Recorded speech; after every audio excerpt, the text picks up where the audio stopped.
नमस्कार साथियों, मैं कल्पना स्वागत करती हूं आप सभी का नेरी स्टडी में।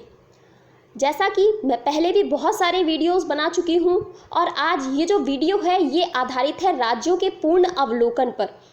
इन वीडियोस के माध्यम से राज्य में जो भी घटनाएं घटित हुई हैं उनको, जो भी राज्य का स्टैटिक जीके है उसे सारा का सारा आपको एक ही वीडियो में मिल जाता है। तो ये वीडियो आपके लिए बहुत इम्पॉर्टेंट है।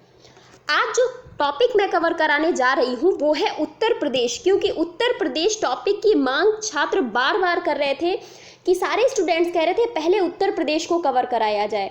तो मैं लेकर के आ गई हूँ उत्तर प्रदेश से रिलेटेड वीडियो। बीएड का एग्ज़ाम हो, क्योंकि हाल ही में बीएड का एग्ज़ाम होने वाला है, तो बीएड का एग्ज़ाम हो या एनटीपीसी हो या कोई भी एग्ज़ाम हो, यूपी से रिलेटेड क्वेश्चंस पूछे जाते हैं या फिर आपका कहीं से भी रिलेटेड कोई एग्ज़ाम हो। यूपी एक बहुत बड़ा राज्य है, इससे प्रश्न बार बार पूछे जाते हैं, तो आपके लिए ये महत्वपूर्ण बन जाता है।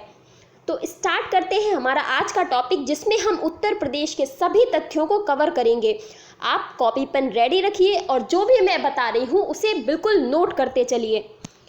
तो स्टार्ट करते हैं उत्तर प्रदेश के बारे में। उत्तर प्रदेश की राजधानी की बात करें तो यहाँ की राजधानी है लखनऊ, और लखनऊ की टैग लाइन है मुस्कुराइए आप लखनऊ में हैं। जी हाँ, मुस्कुराइए आप लखनऊ में हैं। और हम मुस्कुराएंगे तभी जब कोरोना वायरस ख़त्म होगा और सभी के चेहरों पर लगे हुए मास्क हटेंगे।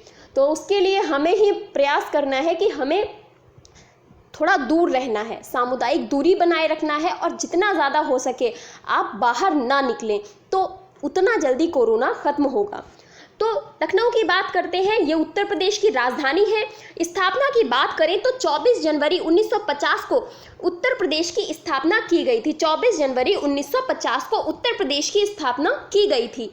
आगे हम बात करेंगे इससे संबंधित कि इसके नाम में परिवर्तन किया गया। तो 1 अप्रैल 1937 को ब्रिटिश शासन में संयुक्त प्रांत आगरा व अवध के रूप में स्थापित किया गया था। इसको 1 अप्रैल 1937 की बात है, क्योंकि हमारा जो देश है भारत देश वो अंग्रेज़ों के शासन के अधीन रहा है। तो कह रहे हैं कि जब ब्रिटिश शासन में था तो उस समय संयुक्त प्रांत आगरा व अवध के रूप में इसे स्थापित किया गया था। ब्रिटिश शासनकाल में इसे यूनाइटेड प्रोविंस कहा गया। ब्रिटिश शासनकाल में इसे यूनाइटेड प्रोविंस कहा जाता था, जो कि 1950 में बदलकर उत्तर प्रदेश किया गया। तो पहले इसका नाम उत्तर प्रदेश नहीं था, 1950 में बदलकर उत्तर प्रदेश इसे किया गया था। आगे हम बात करेंगे तो 9 नवंबर सन 2000 की ये घटना है कि सन 2000 में लोगों को ये लगा कि जो पहाड़ी क्षेत्र है उसका विकास नहीं हो पा रहा है। उत्तर प्रदेश एक बहुत बड़ा क्षेत्र था, तो ऐसी परिस्थिति में क्या किया गया कि जो उस क्षेत्र का विकास करने के लिए उसे उत्तर प्रदेश से अलग कर दिया गया, और 9 नवंबर 2000 को अलग करके एक नया राज्य बनाया गया जिसका नाम उत्तरांचल रखा गया था। तब नाम उत्तराखंड नहीं था, ये भी चीज़ आप याद रखिएगा। तब नाम उसका उत्तरांचल रखा गया, और ये राज्य जो उत्तराखंड है राज्य के हिमालयी पहाड़ी क्षेत्र से बनाया गया था। जितना भी पहाड़ी भाग था, जो भी आप देखते हैं कुमायूं क्षेत्र हो गया, ये सारा उत्तराखंड में अब शामिल है, जो कि पहले उत्तर प्रदेश का भाग हुआ करता था। आगे हम देखेंगे तो उत्तर प्रदेश में जिलों की बात करें तो उत्तर प्रदेश में 75 जिले हैं। ये कुछ ऐसे महत्वपूर्ण तथ्य हैं जिन्हें आपको याद रखना है। तो उत्तर प्रदेश में 75 जिले हैं। मुख्यमंत्री हैं यहाँ के योगी आदित्यनाथ जी, और राज्यपाल की बात करें तो आनंदीबेन पटेल उत्तर प्रदेश की मुख्य राज्यपाल हैं, जो कि इस समय अतिरिक्त प्रभार पर राज्यपाल हैं मध्य प्रदेश की, क्योंकि हाल ही में मध्य प्रदेश के जो राज्यपाल हैं लालजी टंडन, उनका निधन हो गया था। जिसके बाद आनंदीबेन पटेल जी निधन से पहले से ही, क्योंकि जब उनकी तबीयत काफ़ी ज़्यादा खराब हो गई थी तो उस समय आनंदीबेन पटेल जी को वहाँ का अतिरिक्त प्रभार सौंप दिया गया था। तो अभी ये मध्य प्रदेश की भी अतिरिक्त प्रभार पर राज्यपाल बनी हुई हैं। आगे हम बात करेंगे उत्तर प्रदेश में व्यवस्था कैसी है। तो व्यवस्थापिका की बात करेंगे तो विधानसभा में यहाँ पर 404 सीटें हैं। द्विसदनीय व्यवस्थापिका है, द्विसदनीय अर्थात विधानसभा भी है और विधान परिषद भी है। तो उत्तर प्रदेश में विधानसभा में 404 सीटें हैं, और विधान परिषद की बात करें तो यहाँ पर 100 सीटें हैं। अगर हम लोकसभा की बात करें तो लोकसभा में 80 सीटें हैं, और राज्यसभा की बात करें तो 31 सीटें राज्यसभा की उत्तर प्रदेश में हैं। आगे हम देखेंगे उच्च न्यायालय या हाई कोर्ट। तो उत्तर प्रदेश का जो हाई कोर्ट है वो इलाहाबाद उच्च न्यायालय है, इलाहाबाद उच्च न्यायालय। और सबसे महत्वपूर्ण तथ्य कि इसकी खंडपीठ कहाँ पर स्थित है, बहुत बार ये क्वेश्चन पूछा गया है। तो लखनऊ में उत्तर प्रदेश जो कि इलाहाबाद उच्च न्यायालय है उसकी खंडपीठ लखनऊ में स्थित है। आगे हम बात करेंगे यहाँ की आधिकारिक भाषा कौन सी है। तो उत्तर प्रदेश की आधिकारिक भाषा की बात करें तो हिंदी और उर्दू यहाँ की आधिकारिक भाषाएं हैं। इसके अलावा भी कई सारी भाषाएं बोली जाती हैं, अवधी हो गई या ब्रज भाषा हो गई, इस तरीके की भाषाएं भी उत्तर प्रदेश में बोली जाती हैं। परंतु आधिकारिक भाषा का जहाँ पर सवाल आता है तो वहाँ पर आपको हिंदी और उर्दू को ही टिक करना होगा। साक्षरता की बात करें तो 2011 की जनगणना के अनुसार 67.7%, 67.7% यहाँ की साक्षरता है। और लिंगानुपात की बात करें, सेक्स रेशियो की बात करें तो 912, 1000 पुरुषों पर 912 महिलाएं हैं, ये सेक्स रेशियो है। आप सोचते होंगे कि कई बार कई छात्रों को ये नहीं पता होगा कि ये 1000 क्यों लिखा जाता है और ये 912 ये आंकड़े किस हिसाब से। तो इसमें होता है 1000 पुरुषों की संख्या होगी, 1000 पुरुषों की संख्या पर देखा जाता है कि महिलाओं की संख्या कितनी है। तो 1000 पुरुषों पर उत्तर प्रदेश में 912 महिलाएं हैं। तो ये आंकड़ा काफ़ी कम है, देखा जाए तो ये आंकड़ा बहुत ही कम है। आगे हम बात करेंगे, उत्तर प्रदेश भारत का जनसंख्या के आधार पर सबसे बड़ा राज्य है। उत्तर प्रदेश की जनसंख्या बहुत ही ज़्यादा है, तो उत्तर प्रदेश जनसंख्या के आधार पर भारत का सबसे बड़ा राज्य है। राज्य के उत्तर में अगर हम बात करें तो उत्तराखंड है, जो कि पहले इसी का भाग हुआ करता था। तो उत्तर में उत्तराखंड और हिमाचल प्रदेश है, क्योंकि हमारी सीमा हिमाचल प्रदेश से भी लगती है। पश्चिम में इसके हरियाणा है, पश्चिम में हरियाणा है, दिल्ली है और राजस्थान है।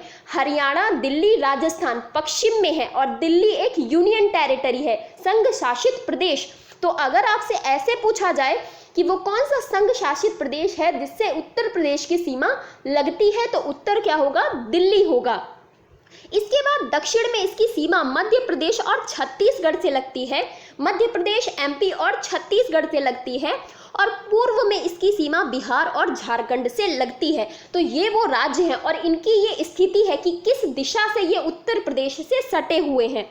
इसके अतिरिक्त राज्य की पूर्वोत्तर दिशा में नेपाल देश स्थित है, तो विदेश से भी सीमा इसकी लगती है और विदेश में भी नेपाल देश से, नेपाल जो देश है उससे उत्तर प्रदेश की सीमा लगती है। आगे हम बात करेंगे नदियों के बारे में कि उत्तर प्रदेश की कौन कौन सी नदियां प्रसिद्ध हैं।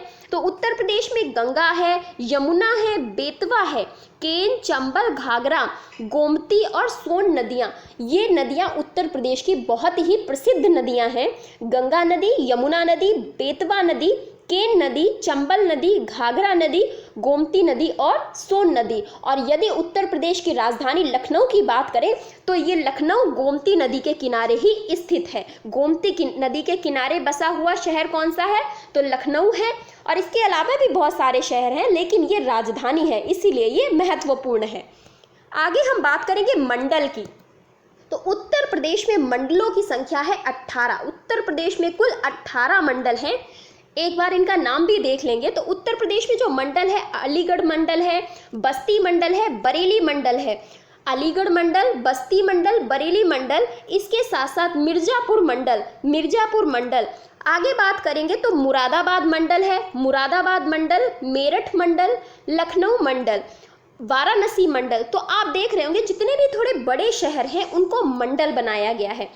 सहारनपुर मंडल है, इसके साथ साथ अयोध्या मंडल भी है। आगरा भी मंडल क्षेत्र में आता है। और बात करें आजमगढ़ की तो आजमगढ़ मंडल है, प्रयागराज मंडल है। अगर आप उत्तर प्रदेश के विद्यार्थी हैं तो आपको इन मंडलों का नाम भी याद करना पड़ेगा।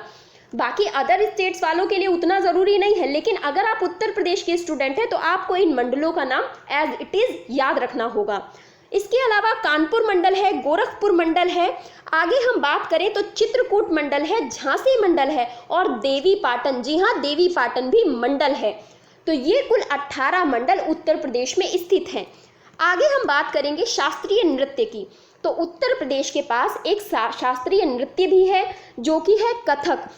भारत में कुल 8 शास्त्रीय नृत्य हैं, जिनमें से एक शास्त्रीय नृत्य उत्तर प्रदेश का है जिसका नाम है कथक। तो कथक उत्तर प्रदेश का शास्त्रीय नृत्य है।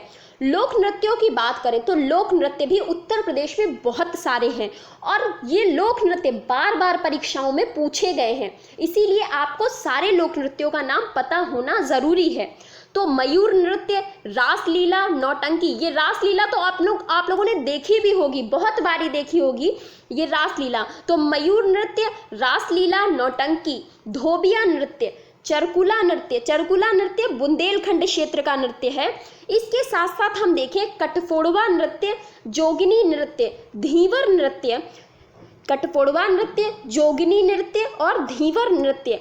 आगे बात करें तो इसके साथ साथ शौरा नृत्य, कौन सा? शौरा नृत्य। और फिर उसके बाद कर्मा नृत्य, पासी नृत्य, घोड़ा नृत्य। ये कुछ फेमस नृत्य हैं।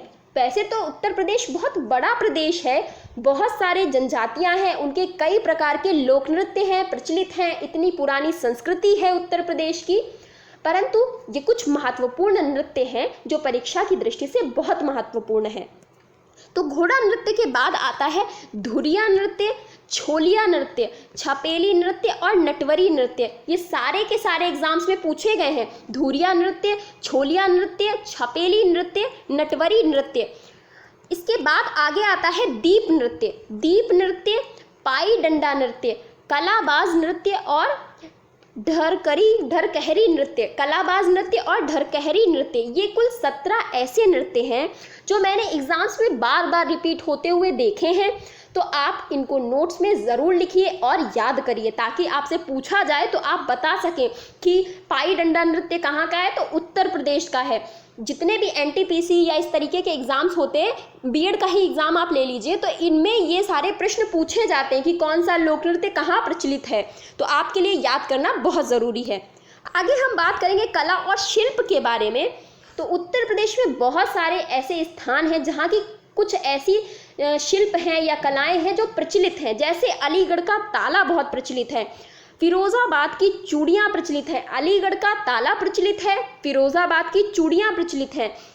सहारनपुर का काष्ठ शिल्प, ये लकड़ी पर किया जाने वाला एक शिल्प है। एक आकृतियाँ लकड़ी पर बहुत अच्छी आकृतियाँ बनाई जाती हैं, तो ये शिल्प काष्ठ शिल्प सहारनपुर का प्रचलित है।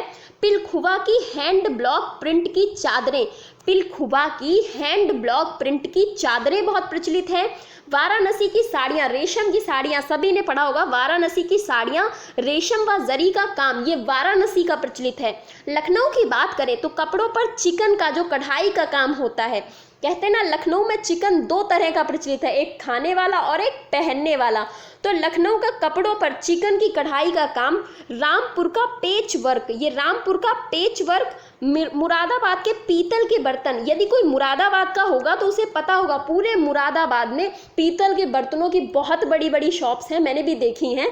तो मुरादाबाद के पीतल के बर्तन। औरंगाबाद का टेराकोटा बहुत ही प्रचलित है, औरंगाबाद का टेराकोटा।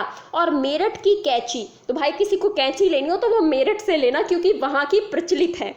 तो ये कुछ उत्तर प्रदेश के प्रचलित वस्तुएं हैं, शिल्प कलाएं हैं।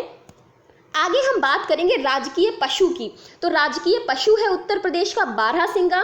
राजकीय पक्षी है यहाँ का सारस या क्रॉन्च भी इसे बोला जाता है। तो राजकीय पक्षी है सारस। राजकीय पुष्प की बात करें तो पलाश या टेसू का फूल, आपने देखा होगा ऑरेंज कलर का होता है। पलाश का ये जो फूल होता है ये ऑरेंज कलर का होता है, इसको टेसू भी बोला जाता है। राजकीय वृक्ष की बात करें तो अशोक का पेड़, अशोक का पेड़ उत्तर प्रदेश का राजकीय वृक्ष है। आगे हम चलेंगे यहाँ के राष्ट्रीय उद्यान के बारे में। तो उत्तर प्रदेश में एकमात्र राष्ट्रीय उद्यान है, नेशनल पार्क एक ही है, और जो है दुधवा नेशनल पार्क, लखीमपुर खीरी जिले में स्थित है दुधवा नेशनल पार्क। जरूर जाइएगा, दुधवा नेशनल पार्क कहाँ पर स्थित है? उत्तर प्रदेश में स्थित है। परंतु उत्तर प्रदेश में वन्य जीव अभ्यारण्यों की संख्या बहुत ज़्यादा है और सारे के सारे एग्जाम्स में पूछे गए हैं, तो उनकी संख्या भी देख लेते हैं। वन्य जीव अभ्यारण्य आते हैं तो बखीरा अभ्यारण्य, बखीरा अभ्यारण्य जो कि कहाँ पर स्थित है? संत कबीर नगर में। बखीरा अभयारण्य कहाँ पर स्थित है? संत कबीर नगर में स्थित है। चंद्रप्रभा वन्यजीव प्राणी अभयारण्य, चंद्रप्रभा वन्यजीव प्राणी अभयारण्य जो कि चंदौली जिले में स्थित है, चंदौली जिले में स्थित है। इसके बाद हम बात करेंगे हस्तिनापुर, हस्तिनापुर वन्यजीव अभयारण्य। ये कुछ सारे क्षेत्रों में अमरोहा में, बिजनौर में, गाजियाबाद में, मेरठ में और मुजफ्फरनगर में फैला हुआ है हस्तिनापुर वन्यजीव अभयारण्य। तो ये आप देख रहे होंगे जितना भी आसपास का क्षेत्र है, जैसे गाजियाबाद है, मेरठ है, मुजफ्फरनगर है, बिजनौर है और अमरोहा है, यहाँ पर ये फैले हुए हैं। कछुआ वन्यजीव अभयारण्य, ये कछुआ वन्यजीव अभयारण्य ये वाराणसी में है। इसके साथ साथ देखेंगे कैमूर वन्यजीव अभयारण्य, कैमूर अभयारण्य मिर्जापुर और सोनभद्र में है। आपको इनका स्थान याद रखना होगा क्योंकि ऐसे भी प्रश्न पूछे जाते हैं कि कैमूर अभयारण्य कहाँ पर स्थित है, उत्तर प्रदेश में कहाँ पर स्थित है। तो आपको याद रखना होगा कि कैमूर अभयारण्य मिर्जापुर और सोनभद्र में स्थित है। कतरनिया घाट वन्यजीव अभयारण्य, इसको कतरनिया घाट भी बोला जाता है, तो ये बहराइच जिले में स्थित है। बहराइच में कतरनिया घाट वन्यजीव अभयारण्य। इसके बाद किशनपुर वन्यजीव अभयारण्य, किशनपुर वन्यजीव अभयारण्य लखीमपुर खीरी में स्थित है। लाख बहोशी मोस्ट इंपॉर्टेंट, हजारों बार एग्जाम्स में पूछा गया है, लाख बहोशी अभयारण्य ये कन्नौज जिले में स्थित है।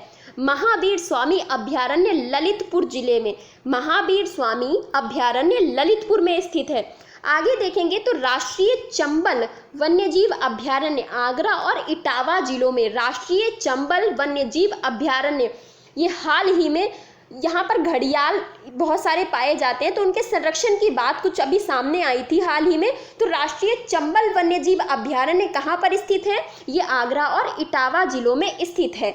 नवाबगंज पक्षी अभयारण्य मोस्ट इंपॉर्टेंट, बहुत बार एग्जाम से पूछा जाता है, तो नवाबगंज पक्षी अभयारण्य उन्नाव जिले में स्थित है। उन्नाव लखनऊ और कानपुर के बीच का क्षेत्र है, तो नवाबगंज पक्षी अभयारण्य उन्नाव में स्थित है। इसके बाद विजयी सागर अभयारण्य, जो कुछ अलग से नाम है उन्हें तो ज़रूर याद रखना है कि वो तो पूछे ही जा सकते हैं। तो विजयी सागर अभयारण्य महोबा में है, विजयी सागर। सुरहाताल अभयारण्य मोस्ट इंपॉर्टेंट, जिनको मोस्ट इंपॉर्टेंट लिख रही हूँ ना उनको तो भूलना ही नहीं है। तो सुरहाताल अभयारण्य ये बलिया में है। और सुर सरोवर अभयारण्य आगरा जिले में, सुर सरोवर अभयारण्य ये कहाँ पर स्थित है? आगरा जिले में, सुर सरोवर आगरा जिले में स्थित है। आगे हम बात करेंगे तो सुहेलवा, सुहेलवा अभयारण्य, ये सुहेलवा कहाँ पर स्थित है? तो सुहेलवा अभयारण्य बलरामपुर, गोंडा, श्रावस्ती जिलों में, मतलब पूर्वी जो क्षेत्र है बलरामपुर, गोंडा और श्रावस्ती का ये जो क्षेत्र है इसमें कौन से स्थित सुहेलवा अभयारण्य स्थित है? सुहागी बरबा अभयारण्य, सुहागी बरबा महाराजगंज जिले में, ये भी बहुत इंपॉर्टेंट है। सैंडी अभयारण्य मोस्ट इंपॉर्टेंट, सैंडी पक्षी अभयारण्य, सैंडी पक्षी अभयारण्य हरदोई जिले में स्थित है, सैंडी पक्षी अभयारण्य। इसके बाद समन अभयारण्य, समन मैनपुरी जिले में स्थित है, समन अभयारण्य मैनपुरी जिले में स्थित है। समसपुर अभयारण्य ये भी बहुत इंपॉर्टेंट है, समसपुर अभयारण्य ये रायबरेली जिले में स्थित है, ये रायबरेली जिले में स्थित है। इसके बाद आता है रानीपुर अभयारण्य, बांदा और चित्रकूट जिलों में स्थित है। कुल 23 वन्यजीव अभयारण्य हैं, तो परेशान मत होइए। रानी अभयारण्य बांदा और चित्रकूट जिलों में। पटना पक्षी अभयारण्य एटा जिले में, पटना पक्षी अभयारण्य एटा जिले में स्थित है। और एक और मोस्ट इंपॉर्टेंट अभयारण्य जिसका नाम है ओखला अभयारण्य, ओखला अभयारण्य गाजियाबाद और गौतम बुद्ध नगर, गाजियाबाद और गौतम बुद्ध नगर में ओखला अभयारण्य स्थित है। पार्वती अर्गा पक्षी अभयारण्य गोंडा जिले में स्थित है, पार्वती अर्गा पक्षी अभयारण्य कहाँ पर स्थित है? तो गोंडा जिले में स्थित है। तो ये वन्यजीव अभयारण्य की सूची थी, इसको आपको याद रखना है। कुछ इंपॉर्टेंट जो हैं उनको तो ज़रूर याद रखना है। अब हम स्टार्ट करेंगे जो भी पिछले 6 महीने में कुछ महत्वपूर्ण खबरें, सारी तो मैं कवर नहीं करा सकती, लेकिन कुछ ऐसी हैं जो बार बार पूछी गई हैं और इम्पॉर्टेंट हैं, उनको मैंने जो पिछले 6 महीने में हुई हैं उत्तर प्रदेश में उनको कवर किया है। तो देखते हैं कौन कौन सी हैं। पहली न्यूज़ है कि 23वां राष्ट्रीय युवा महोत्सव का आयोजन, जो 23वां राष्ट्रीय यूथ फेस्टिवल हुआ था, नेशनल यूथ फेस्टिवल, और ये कौन सा था? इसका संस्करण था 23वां। तो ये कहाँ पर आयोजित हुआ? ये लखनऊ में आयोजित हुआ था, लखनऊ में। और इसका भी जो ये जो क्षेत्र था यहीं पर आसपास का गोमती नगर क्षेत्र में ये हुआ था, लखनऊ में। इसके थीम की बात करें तो fit youth fit India, fit youth fit India, ये इसका थीम था। नेक्स्ट न्यूज़ हम देखेंगे, उत्तर प्रदेश नागरिकता के लिए प्रवासियों की सूची तैयार करने वाला पहला, भारत का पहला राज्य बन गया। और जहां पर ये पहला शब्द यूज होता है वो न्यूज़ तो आपको भूलनी ही नहीं है। तो कह रहे हैं कि उत्तर प्रदेश नागरिकता के लिए प्रवासियों की सूची तैयार करने वाला भारत का पहला राज्य बन गया है। नेक्स्ट वॉज मिशन इंद्रधनुष 2.0, इसका द्वितीय चरण, सेकेंड फेज इसका स्टार्ट हुआ है 7 जनवरी 2020 से। ये मिशन इंद्रधनुष जो है वो टीकाकरण से संबंधित है, महिलाओं और बच्चों के टीकाकरण से संबंधित है। इसमें कुछ महिलाओं की डाइट वाइट को फिर से और अच्छे से बेहतर करके जोड़ा गया है ताकि वो स्वस्थ रह सकें। तो मिशन इंद्रधनुष 2.0 द्वितीय चरण का प्रारंभ 7 जनवरी 2020 से। नेक्स्ट, आदर्श खेल ग्राम में भारत के पहले 2 गांव शामिल। आदर्श खेल ग्राम ये एक पहल चलाई गई है, तो इसके तहत भारत के पहले 2 गांव इसमें शामिल किए गए हैं जिनका नाम है बहादुरपुर और खीरी बीरान। ये दोनों ही गांव उत्तर प्रदेश के हैं, बहादुरपुर और खीरी बीरान। नेक्स्ट 5वां है कि भारत का पहला वॉर मेमोरियल जो कि जानवरों के लिए बनाया गया है, जानवरों के लिए ये मेरठ में बनाया गया है। जैसे जो भी वॉर हुए उनमें जो जानवर शहीद हुए उनको श्रद्धांजलि देने के लिए कह सकते हैं कि ये वॉर मेमोरियल जानवरों के लिए मेरठ में बनाया गया है और ये भारत का पहला है। तो पहला आया ना, तो मतलब most important. Next was Damini helpline सेवा, महिलाओं के लिए ये स्टार्ट की गई है ताकि महिलाओं को मतलब सुरक्षा मिल सके। तो महिलाओं की सुरक्षा की दृष्टि से दामिनी हेल्पलाइन सेवा शुरू की गई है। किसके द्वारा? यूपीएसआरटीसी के द्वारा। तो इसकी फुल फॉर्म देख लेते हैं, Uttar Pradesh state road transport corporation के द्वारा ये दामिनी हेल्पलाइन शुरू की गई है। नेक्स्ट, उत्तर प्रदेश सरकार 121 एकड़ में एक जू बनाएगी जिसका नाम वो अशफाक उल्ला खान जी के नाम पर रखेगी। तो अशफाक उल्ला खान जी उत्तर प्रदेश से संबंधित हैं और उत्तर प्रदेश सरकार इनके नाम पर 121 एकड़ का एक जू बनाने जा रही है। इसके बाद नेक्स्ट न्यूज़ है, नीति आयोग की आकांक्षी जिला रैंकिंग में चंदौली जिले ने टॉप किया है। तो ये आकांक्षी जिलों की एक नीति आयोग के द्वारा एक रैंकिंग जारी की गई थी जिसमें उत्तर प्रदेश के चंदौली जिले ने टॉप किया है। आगे हम देखेंगे तो नेक्स्ट वॉज 11वां डिफेंस एक्सपो का आयोजन लखनऊ में हुआ। ये भी बहुत इंपॉर्टेंट न्यूज़ है और इसका थीम भी हमारे लिए बहुत इंपॉर्टेंट है। इसका थीम है India the emerging defence manufacturing hub. ये थीम है इसका, India the emerging defence manufacturing hub. तो ये प्रश्न कह रहा है कि 11वां डिफेंस एक्सपो जिसका आयोजन कहाँ किया गया? इसका आयोजन किया गया लखनऊ में। तो आपको इसका संस्करण भी याद रखना है और आयोजन स्थल भी याद रखना है। नेक्स्ट वॉज 10वां कह रहा है कि उत्तर प्रदेश में 6 नए रामसर साइट्स घोषित किए गए हैं। तो हाल ही में भारत में अगर कुल देखा जाए तो 27 रामसर साइट थे, परंतु कुल मिलाकर जितने भी प्रदेश थे जो भी जहां भी उन्हें लगा उनमें से कुल मिलाकर इन्होंने 10 और इसमें ऐड कर लिए। तो जब 10 और ऐड किए तो अब कुल भारत में जो रामसर साइट्स थी उनकी संख्या हो गई 37, जिनमें से 6 जो शामिल किए गए वो उत्तर प्रदेश के शामिल किए गए थे। उत्तर प्रदेश से 6 नए रामसर साइट्स शामिल किए गए थे। ये आर्द्र भूमि क्षेत्र होते हैं उनको शामिल किया गया है। नेक्स्ट है 11वां, उत्तर प्रदेश भारत का पहला राज्य बना जिसने पावर डिपार्टमेंट के लिए परफॉर्मेंस रेगुलेटिंग एक्ट 2019 लागू किया है। तो पावर्स रेगुलेशन एक्ट ये जो है 2019 ये पावर डिपार्टमेंट के लिए लागू करने वाला उत्तर प्रदेश भारत का पहला राज्य बन गया है। अब इसके तहत आप सोच रहे होंगे कि क्या किया गया। इसके तहत पता है क्या किया गया कि जैसे आप देखते होंगे बिजली विभाग वाले बहुत ही हर काम में देरी करते हैं कि आपने उन्हें फ़ोन किया कि भाई 4 दिन से लाइट गायब है या ट्रांसफार्मर ख़राब है या आपके घर का मीटर ख़राब है, तो आपकी जो भी कंप्लेंट होगी अब उस पर तुरंत एक्शन होगा। और अगर तुरंत एक्शन नहीं होता है तो मुआवजा आपको दिया जाएगा। तो ये कुछ इस प्रकार का ये एक्ट है जिसके तहत पावर डिपार्टमेंट के लिए कुछ नियंत्रण उन पर किया जा सके। नेक्स्ट, भूजल अधिनियम 2020 उत्तर प्रदेश कैबिनेट की मंजूरी इसको मिल गई है। ये भूजल अधिनियम 2020 है ताकि ये जो पृथ्वी के नीचे जो जल है उसके स्तर को बढ़ाया जा सके। तो इसके लिए उत्तर प्रदेश सरकार ने इस बिल को मंजूरी दे दी है। नेक्स्ट, ऑपरेशन नकेल, मोस्ट इंपॉर्टेंट ऑपरेशन नकेल, ये गाजियाबाद में स्टार्ट किया गया है। ऑपरेशन नकेल, इसमें क्या किया गया है कि ऑटो रिक्शा जो चालक हैं उनको एक यूनिक नंबर दिया जाएगा, एक अलग तरह का नंबर दिया जाएगा ताकि अपराध पर नियंत्रण किया जा सके। क्योंकि गाजियाबाद हुआ, दिल्ली हुआ, ये सारे क्षेत्र दिल्ली से लगा हुआ गाजियाबाद है और गाजियाबाद भी अपराध की दृष्टि से अगर देखा जाए तो बहुत ही आगे है। तो अपराध पर नियंत्रण पाने के लिए और खासकर जो महिलाओं के विरुद्ध अपराध होते हैं उन पर नियंत्रण पाने के लिए ऑटो रिक्शा चालकों को एक यूनिक नंबर दिया जाएगा ताकि अपराध पर नियंत्रण पाया जा सके। नेक्स्ट है 14वां प्रश्न, कहता है कि ख्वाजा मोइनुद्दीन चिश्ती उर्दू अरबी फारसी विश्वविद्यालय, ख्वाजा मोइनुद्दीन चिश्ती उर्दू अरबी फारसी विश्वविद्यालय का नाम बदल दिया गया है और इसका नाम बदलकर कर दिया गया है कि ख्वाजा मोइनुद्दीन चिश्ती भाषा विश्वविद्यालय। तो उर्दू, अरबी, फारसी, इन तीनों शब्दों को हटाकर यहाँ पर भाषा शब्द कर दिया गया है। भाषा शब्द कर दिया गया है कि यहाँ पर क्योंकि उर्दू भी भाषा है, अरबी भी भाषा है और फारसी भी भाषा है, तो डायरेक्ट भाषा शब्द का यूज कर दिया गया है और उर्दू, अरबी, फारसी इन शब्दों को हटा दिया गया है।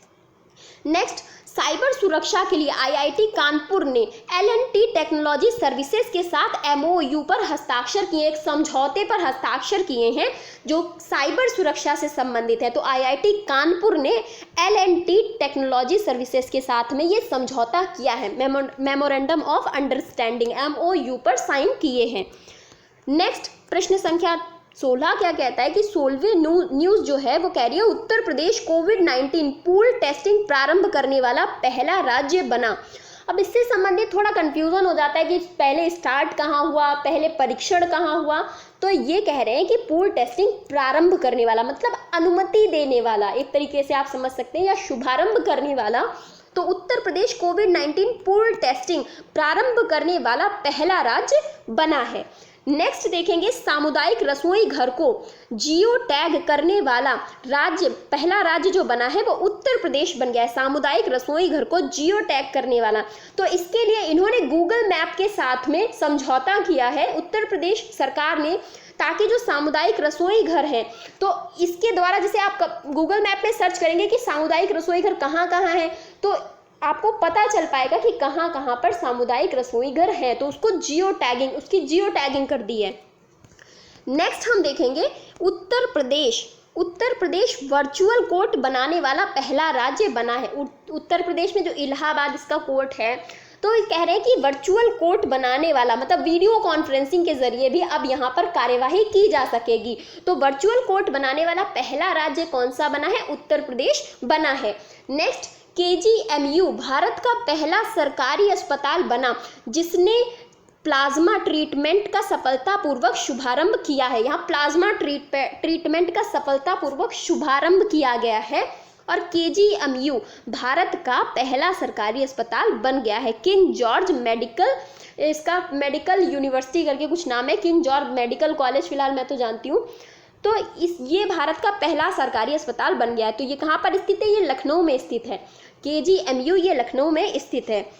नेक्स्ट हम देखेंगे, उत्तर प्रदेश सरकार ने अब तक का सबसे बड़ा बजट पेश किया है। मतलब अभी तक जितनी भी बार बजट पेश किया गया है उनमें अब तक का उत्तर प्रदेश सरकार ने सबसे बड़ा बजट पेश किया है। लगभग 5.12 लाख करोड़ रुपए का ये बजट है। 5.12 लाख करोड़ का, 5.12 लाख करोड़ का ये बजट है जो कि पेश किया गया है उत्तर प्रदेश सरकार के द्वारा। नेक्स्ट, उत्तर प्रदेश के कुशीनगर हवाई अड्डे, मोस्ट इंपॉर्टेंट है। उत्तर प्रदेश के कुशीनगर हवाई अड्डे को अंतर्राष्ट्रीय हवाई अड्डे का दर्जा दिया गया है। अब इसे इंटरनेशनल एयरपोर्ट घोषित कर दिया गया है। अब इसके पीछे रीज़न क्या था कि जो कुशीनगर हवाई अड्डा है कुशीनगर जो क्षेत्र है वो बौद्ध धर्म के लिए बहुत ही ज़्यादा महत्वपूर्ण क्षेत्र माना जाता है, क्योंकि कुशीनगर ही वो जगह है, कुशीनारा के नाम से भी इसे जाना जाता है। यही वो जगह है जहाँ पर महात्मा बुद्ध जी ने महापरिनिर्वाण की प्राप्ति की थी। तो जो बौद्ध धर्म से संबंधित पर्यटक हैं उनका आवागमन यहाँ पर बहुत ज़्यादा रहता है, इसीलिए यहाँ के जो हवाई अड्डे को यहाँ पर अंतर्राष्ट्रीय हवाई अड्डा घोषित कर दिया गया है। नेक्स्ट देखेंगे, उत्तर प्रदेश सरकार 800 किलोमीटर हर्बल रोड का विकास करेगी। उत्तर प्रदेश सरकार 800 किलोमीटर ये लंबी हर्बल रोड का विकास करेगी। अब बहुत सारे स्टूडेंट ने हो सकता है ये न्यूज़ पढ़ी हो, पर बहुत सारे स्टूडेंट्स को ये नहीं पता होगा कि ये हर्बल रोड है क्या। तो मैं बता रही हूँ कि हर्बल रोड है क्या। इसके तहत रोड के किनारे, सड़क के किनारे जो भी औषधि वाले पौधे होंगे, औषधि वाले पौधे उनको लगाया जाएगा सड़क के दोनों साइड्स पर। तो औषधीय पौधे जो भी होंगे उनको लगाया जाएगा ताकि जब भी ज़रूरत पड़ सके उनका प्रयोग किया जा सके। तो इसीलिए इसे हर्बल रोड कहा गया, सड़क के दोनों तरफ औषधीय पौधों को लगाया जाना। नेक्स्ट, मनरेगा में रोजगार उपलब्ध कराने में उत्तर प्रदेश तीसरे स्थान पर रहा, और ये अप्रैल की न्यूज़ है। तो अप्रैल में एक आंकड़े जारी किए गए थे जिनमें छत्तीसगढ़ ने इसमें टॉप किया था और उत्तर प्रदेश तीसरे स्थान पर रहा था। 9.06 लाख रोजगार उपलब्ध कराए गए थे, 9.06 लाख रोजगार उपलब्ध कराए गए थे उत्तर प्रदेश सरकार के द्वारा, वो भी मनरेगा के तहत। तो ये सारी 6 महीने में जो भी इम्पोर्टेंट मुझे लगा मैंने कवर कराया है। अब कुछ स्कीम्स भी देख लेते हैं। स्कीम्स में पहली स्कीम है मुख्यमंत्री ग्रामोद्योग रोजगार योजना। मुख्यमंत्री ग्रामोद्योग रोजगार योजना।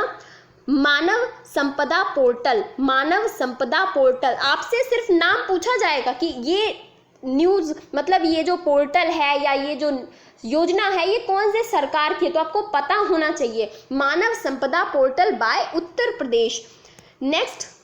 नेक्स्ट है नवीन रोजगार छतरी योजना। एक नया रोजगार दिया जाए, आपको पता चल रहा होगा ना, नवीन रोजगार छतरी योजना, एक नया रोजगार दिया जाए ताकि जो लोग बेघर हो गए हैं या जिन लोगों के पास बिल्कुल खाने के लिए भी पैसा नहीं है, कोविड-19 के दौरान बहुत सारे लोगों की जॉब चली गई, तो उनके लिए ये नवीन रोजगार छतरी योजना। बुढ़ापा पेंशन योजना, बुढ़ापा पेंशन मतलब बूढ़े जब हो जाओ उसके लिए पेंशन योजना। मुख्यमंत्री युवा स्वरोजगार योजना, मुख्यमंत्री युवा स्वरोजगार योजना।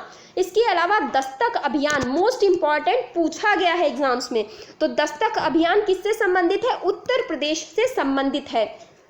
इसके अलावा दीनदयाल ग्रामोद्योग रोजगार योजना, दीनदयाल ग्रामोद्योग रोजगार योजना। मुख्यमंत्री कन्या सुमंगल योजना, मुख्यमंत्री कन्या सुमंगल योजना।